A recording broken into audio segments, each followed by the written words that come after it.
Olá, amigos, boa noite, bem-vindos a mais um encontro promovido pela nossa casa, MAP, Movimento de Amor ao Próximo, estudando com Joana de Ângeles. Boa noite, Alzira. Boa noite, Miriam, boa noite a todos.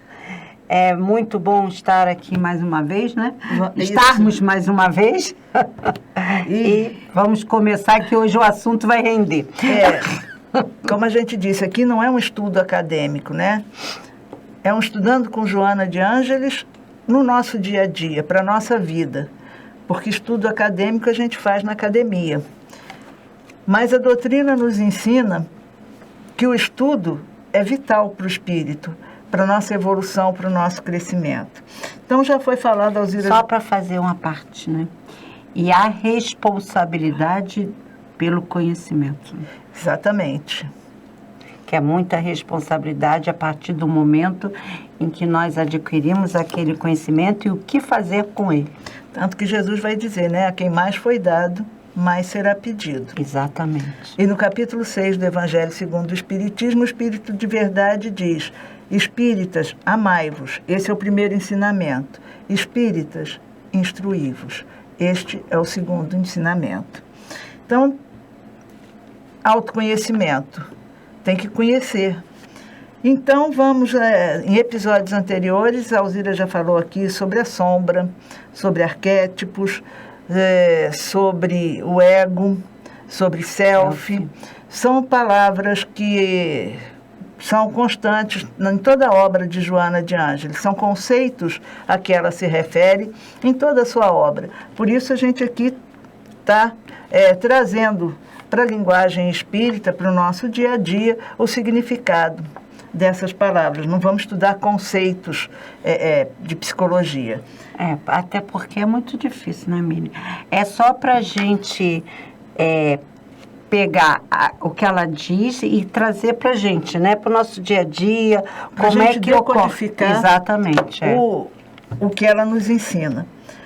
E a gente pode dizer que a Joana de Ângeles, André Luiz, Emmanuel, são obras complementares da doutrina espírita, né?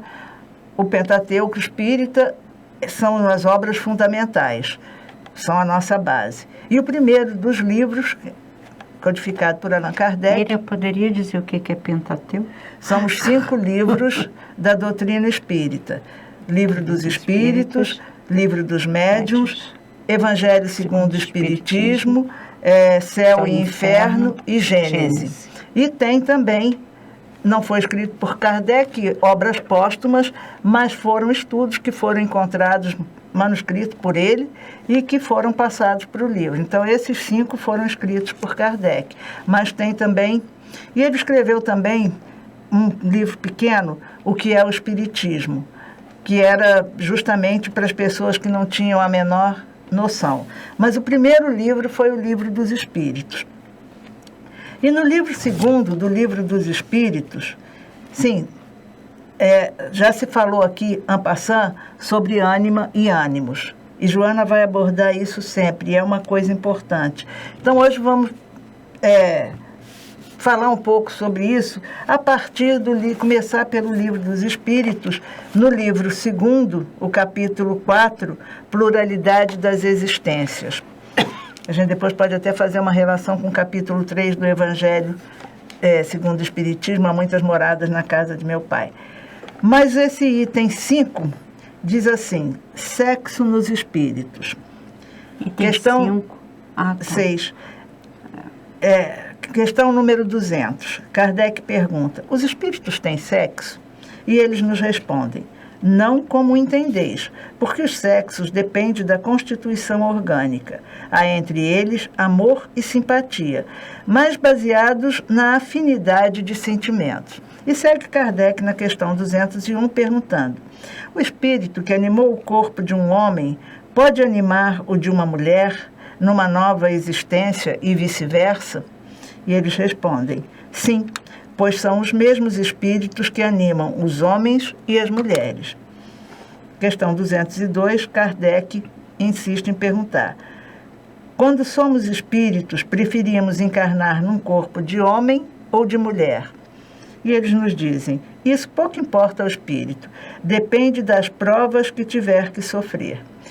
E Allan Kardec coloca uma instrução aqui. Os espíritos encarnam-se homens e mulheres porque não têm sexo. Como devem progredir em tudo, cada sexo, como cada posição social, oferece-lhes provas e deveres especiais e novas condições de adquirir experiências. Aquele que fosse sempre homem só saberia o que sabem os homens. Bom, Joana de Ângeles diz assim no livro Triunfo Pessoal.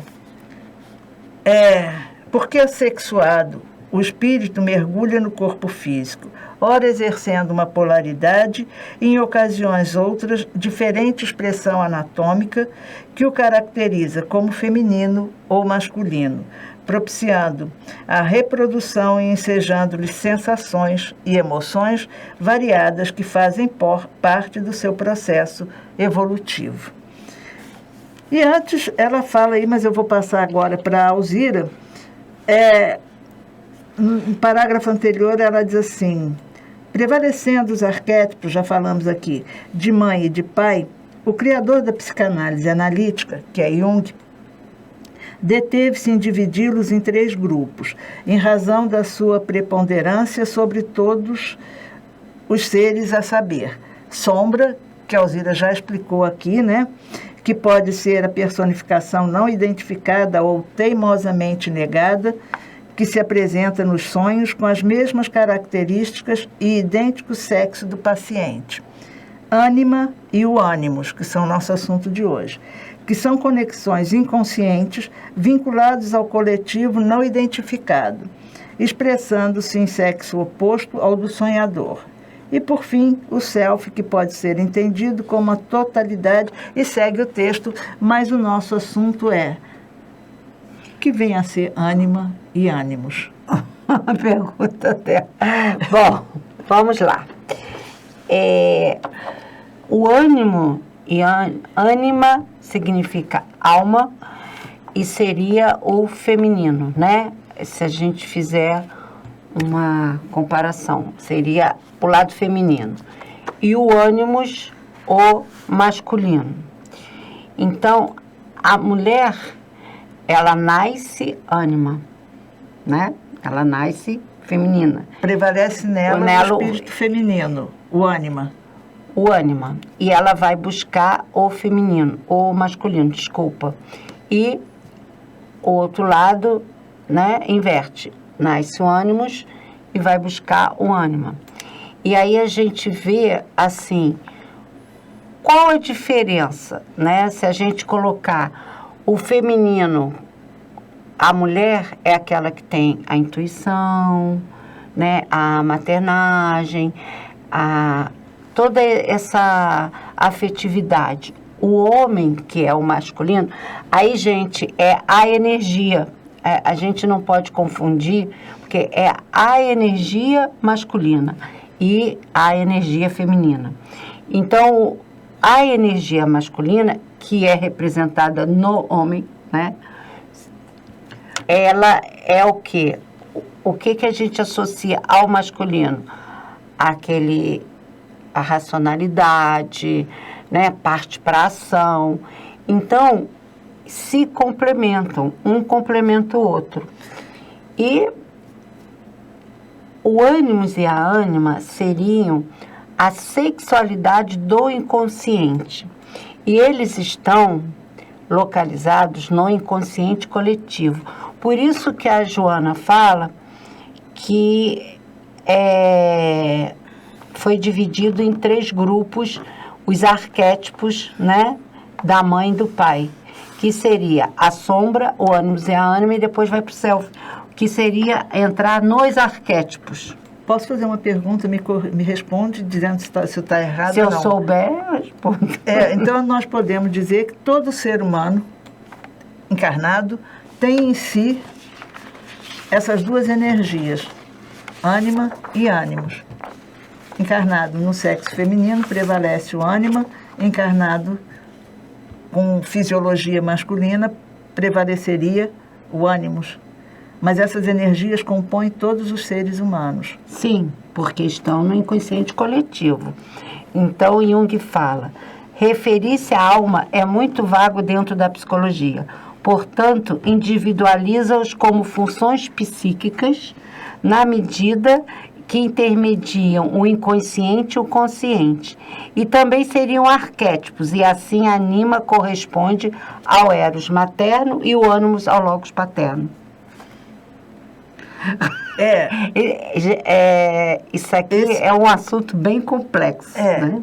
E a Joana de Ângeles, no mesmo livro, Triunfo Pessoal, nesse mesmo capítulo, ela diz assim, num determinado parágrafo, reconhecendo a excelência da classificação do nobre suíço, que é, se referindo a Jung, não nos podemos furtar, no entanto, a uma análise espírita em torno do arquétipo, que se trata de heranças das experiências vivenciadas em reencarnações transatas, quando o espírito transferiu, mesmo sem se dar conta, as lembranças para o consciente, nele arquivando todas as realizações, anseios, frustrações, conquistas e prejuízos, facultando o surgimento das futuras imagens primordiais que correspondem aos acontecimentos nele momentaneamente adormecidos e ignorados pela consciência. Então, aqui ela fala do arquétipo, né? Então, o que já falei assim rapidamente em outro episódio, você já abordou. E o arquétipo são todas as imagens, que nós vamos ter uns arquétipos do pai, da mãe, do filho. Então, nós fomos formando, né, ao longo de toda a história da humanidade, as imagens arquetípicas. E é isso que ela fala, que essas imagens arquetípicas estão no espírito, né? Que Jung chamou de quê? Inconsciente coletivo, porque ele era protestante, ele não abordou de uma forma colocando espiritualidade, ele colocou, abrangeu tudo. Isso tudo no século XIX, né? Freud, Jung e a doutrina espírita vêm juntos no final do século XIX. Né? Não é um acaso. Nada acontece por acaso. Tudo que acontece aqui é planejado pelo mundo espiritual.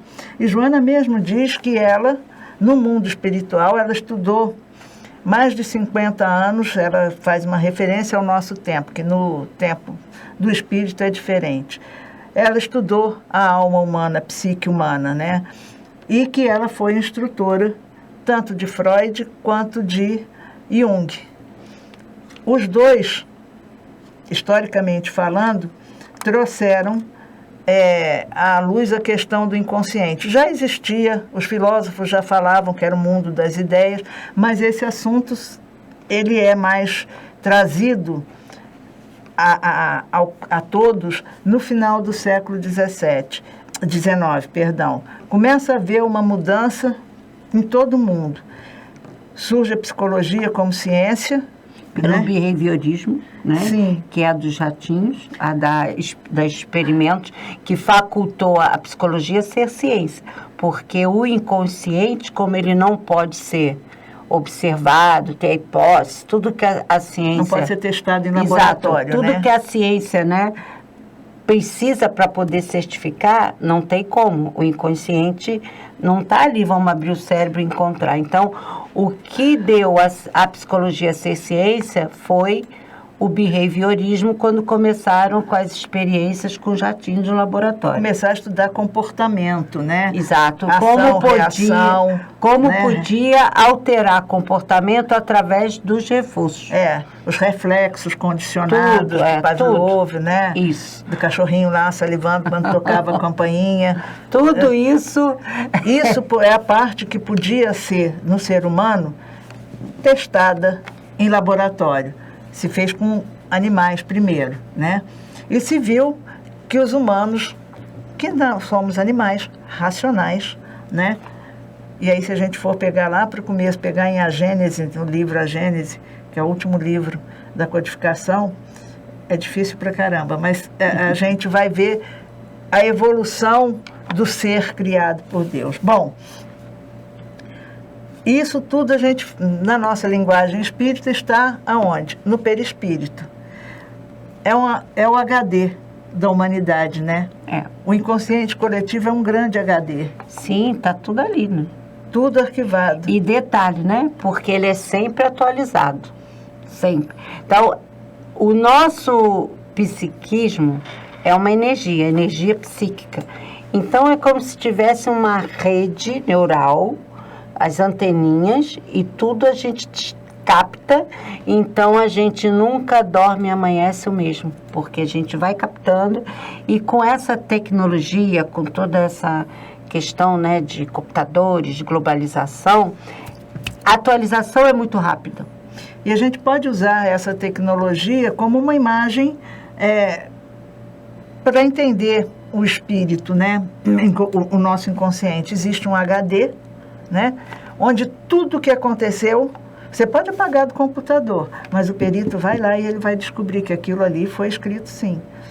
E a gente tem visto muito isso. Então, tudo que aconteceu está no HD de Deus. E como influencia muitas vezes, né, a nossa existência, que é o que ela fala, que o ânimos e ânimas, eles vêm muito nos sonhos. E Jung vai estudar muitos sonhos, né? E a Joana fala também, né, dos sonhos. Ela fala.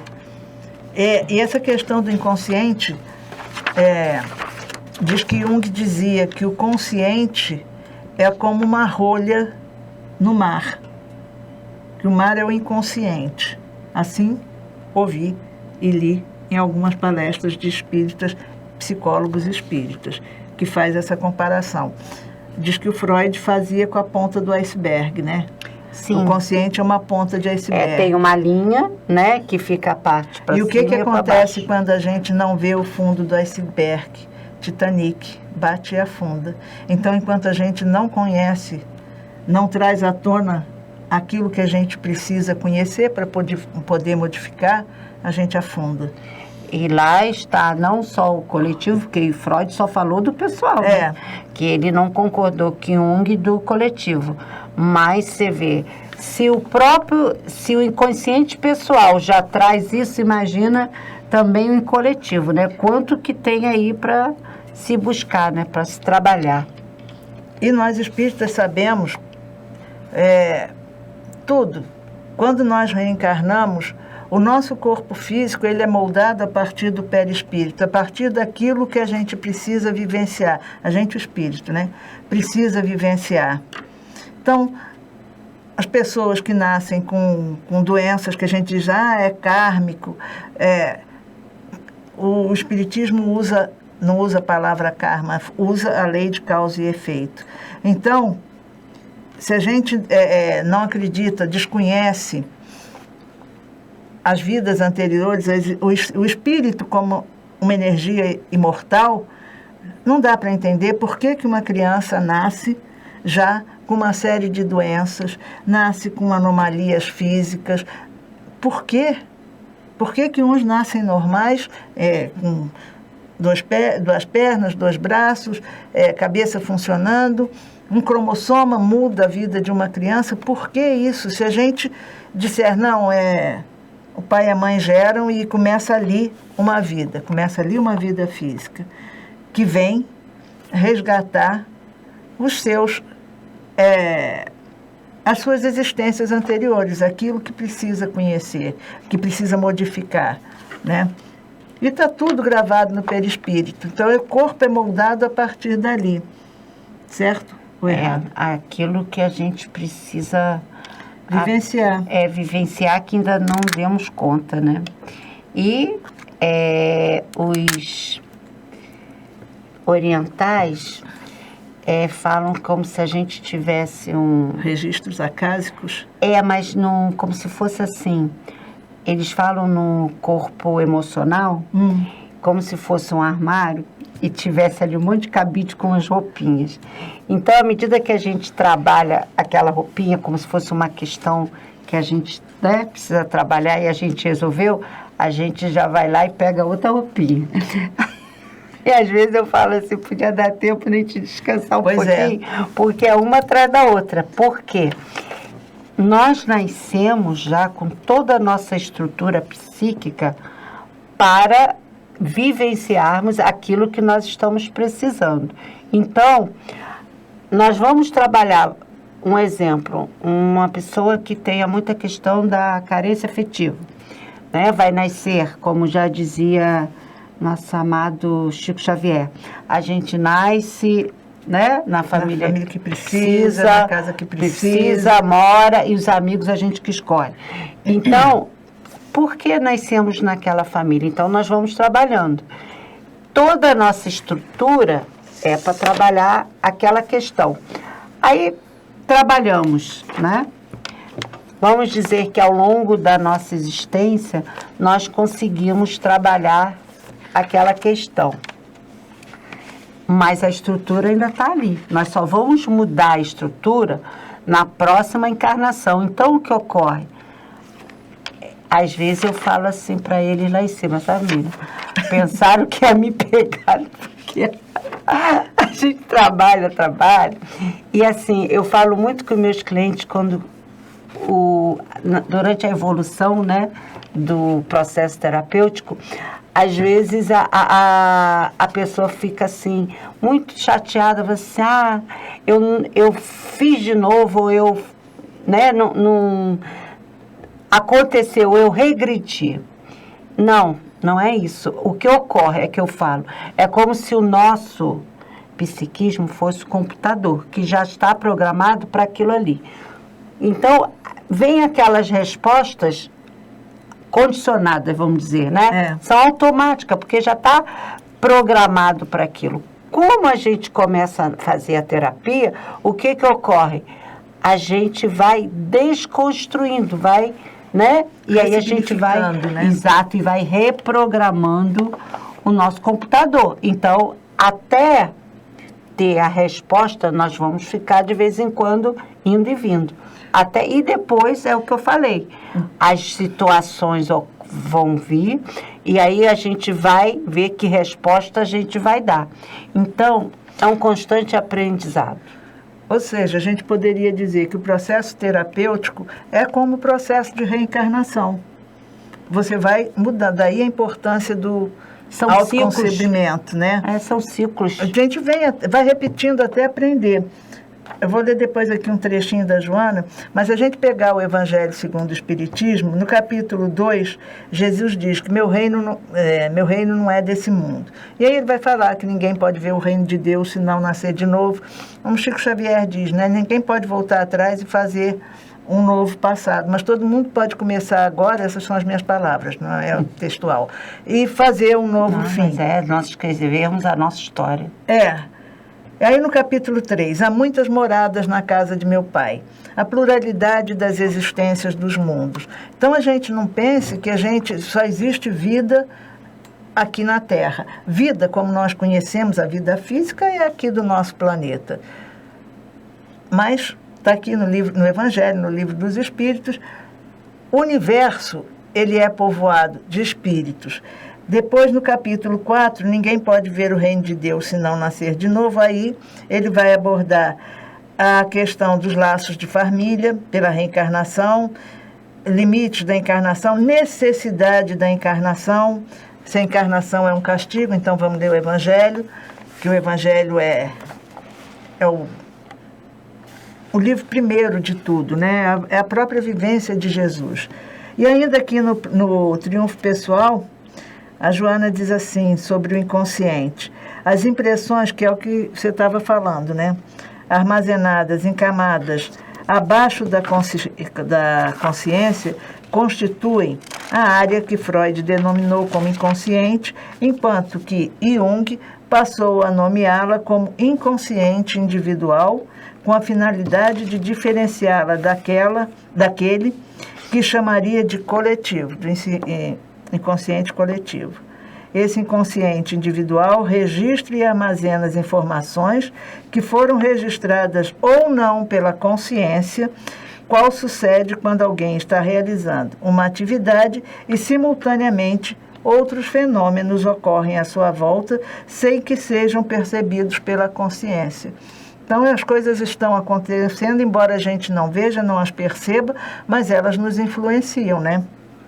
Apesar disso, as sensações são registradas pelo corpo e também são arquivadas, nem sempre facultando a recordação de fragmentos ou parcela dos acontecimentos, senão da sua totalidade. E vão aparecer nos sonhos, como você estava falando, né? O inconsciente ele vai emergindo. Isso. E na próxima semana eu vou falar aqui um pouco do arquétipo que fala da ânima e do feminino, né? De como a gente vai trazendo e durante a nossa ancestralidade vão se aprimorando, porque não vai dar tempo hoje, aí a gente continua na próxima. E vou ver se eu consigo. Me parece que tem um livro de Jung, onde ele aborda nas conferências, a imagem em que ele fala justamente dessas esferas do inconsciente, porque aí ele fala também dos complexos. Então, eu vou ver se eu consigo, para ver se dá para mostrar para eles terem mais ou menos uma noção, porque como é abstrato, né, Miriam? Eu, às vezes, preciso muito do concreto para me situar. Aí a gente tem uma noção, né, mais ou menos, né? A Bíblia, tanto o Antigo quanto o Novo Testamento, a primeira e a segunda revelação, são escritos todos em linguagem simbólica. A gente precisa entender alguma coisa, ter uma imagem para poder ver.